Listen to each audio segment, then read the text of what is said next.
अस्सलाम वालेकुम दोस्तों, तुसी देख रहे हो पाक पंजाब टीवी ते मैं तुहाडा मेज़बान मोहम्मद अख्तर। सब तो पहले साडे चैनल नूं करो सबसक्राइब, नाल बैल आइकॉन दा बटन करो ओके ताकि साडी हर आने वाली वीडियो तुहाडे तक पहुंच सके। दोस्तों अज तुहाडे वास्ते बहुत अच्छी झोटी पहला सुबह सूई ते दूसरा सूना इन्ने तुहाडे वास्ते वीडियो लेके हाजिर होए हैं। उम्मीद है तुहानूं पसंद आएगी। कैमरामैन साहब जरा दिखाओ सलियां नाल माशाअल्लाह बिल ते थान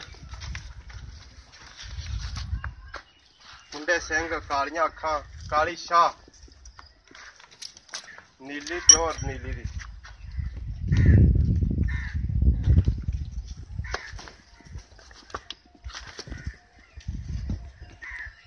टोर के दिखाइए आ माड़ा टोर है जो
हाँ दोस्तों बुलाने आप इहदे मालिक नूं उहदे कोल जरा आप पुछ दस कर लीए।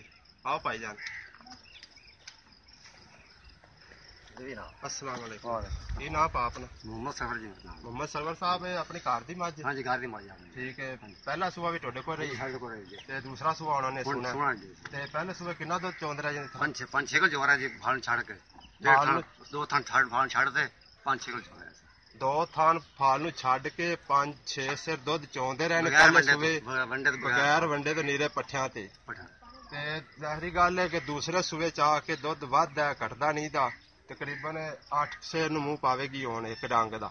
तकरीबन 16 किलो दो टाइम दा करेगी। ते हुण जरा को अपने भाईजान दा रेट भी दस दिओ प्यार मुहब्बत नाल। रेट जी 3.5 तो घट नहीं। 2,75,000 तो घट नहीं देनी। कोई प्यार मुहब्बत करोगे? नहीं कोई तो करना नहीं। 2,75,000 रुपया भाईरन मुल किया। प्यार मुहब्बत आप करा लांगे, भाईरन मना लांगे। सून च किन्ने दिन लै जी? 10-12 दिन। 12 दिन 10 तो 12 दिन। 12 दिन लै जाएगी सून। तकरीबन 12 दिन लै जाएगी। चड्डा चंगा सोहना भाई आंदे बनांदी है।